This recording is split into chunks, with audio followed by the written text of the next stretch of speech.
मुसल्ला अफवाज की जुरत और बहादरी नाल भारत को इबरतनाक शिकस्त हुई। कामयाबी विच साडी सारियां फौजां दा किरदार तारीफ के काबिल है। वज़ीर आज़म शहबाज शरीफ दा कौमी उलमा कन्वेंशन नाल खिताब फील्ड मार्शल आसिम मुनीर दी क़यादत विच अफवाज पाकिस्तान ने बहादरी नाल दुश्मन नूं जवाब दिता। मारका हक तो बाद पाकिस्तान तेजी नाल तरक्की कर रहा है। फिरका परस्ती दा खात्मा वेले दी लोड़, उलमा नूं तफरीक दा खात्मा करना पवेगा। बलोचिस्तान ते खैबर पख्तूनख्वा विच रोजाना बेगुनाह लोग फितनल खवारिज दा निशाना बन रहे हैं।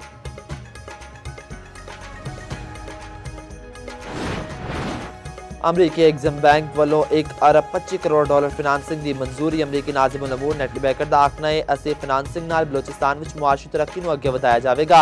रिकॉर्ड एक्ट में कानूनी ते मादनियात को सपोर्ट किया जाएगा। आइंदा वरियां में एग्जिम प्रोजेक्ट्स फिनांसिंग 2 अरब डॉलर तो वध सरमाया लियाएगा। आला मयारी साजो सामान ते खदमात भी लियाई जाएगियां। इस फिनांसिंग नाल रिकॉर्ड एक्ट की तामीर ते ऑपरेट किया जा सकेगा।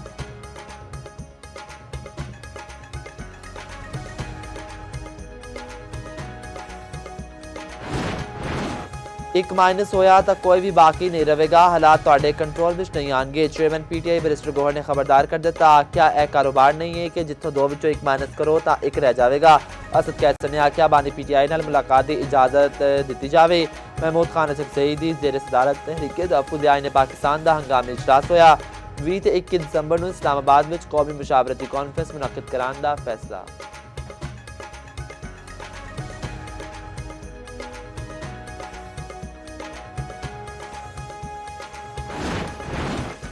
कौमी असैम्बली में हुकूमती ते ओपोजिशन अरकान दे विचकार गर्मा गर्मी ओपोजिशन का नुक्ता एतराज़ उत्ते गल करने की इजाजत देने का मुतालबा। पैनल ऑफ चेयर ने माजरत कर ली। आख्या वक्फे सवालात में नुक्ता एतराज़ नहीं देवांगा। बाद अजा कोरम की निशानदही उत्ते इजलास गैर मुयना मुद्दत लई मुलतवी। इजलास मुलतवी करने उत्ते पीपल्स पार्टी का शदीद रद्द अमल। खातून अवल आसिफा भुट्टो ने आख्या कायम मुकाम स्पीकर के रवैये उत्ते इंतहाई मायूसी। शाजिया मरी ने आख्या पीटीआई ने ऐवान में गैर जिम्मेदाराना रवैया अपना रखा है।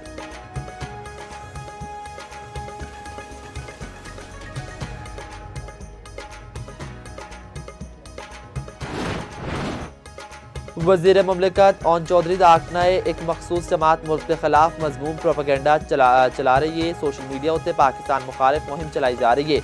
वज़ीर आज़म के कोआर्डीनेटर इख्तियार वरी ने आख्या पीटीआई मुल्क को अदम इस्तेहकाम का शिकार करने के एजेंडे उत्ते अमल पैरा है। एहतजाज के नाम उत्ते फितना फसाद फैलाने की कोशिश की जा रही है। यह चाहते हैं कैदी को अडियाला तो मुंतकिल कर दिया जाए। हुकूमत भी ऐसे ही गौर कर रही है।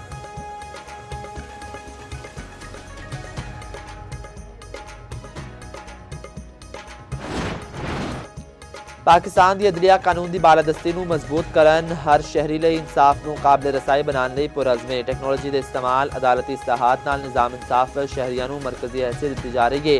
Chief justice Pakistan justice Yahya Afridi का इंसानी हकूक के आलमी दिहाड़ उत्ते पैगाम। आख्या यह दिहाड़ आलमी एलामिया हकूक इंसानी की मंजूरी की याद ताज़ा करता है।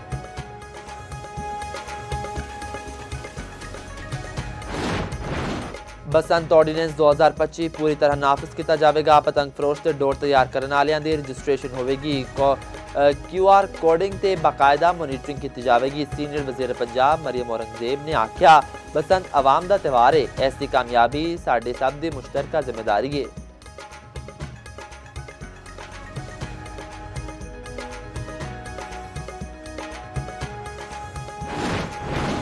करप्शन का खात्मा साड़ी कौमी जिम्मेदारी है। चाहने हम पूरा मुआशरा करप्शन के खिलाफ सीसा पलाई हुई दीवार साबित होवे। चेयरमैन नैब लेफ्टिनेंट जनरल रिटायर्ड नज़ीर अहमद दा आगाही वक्त शुरा खिताब।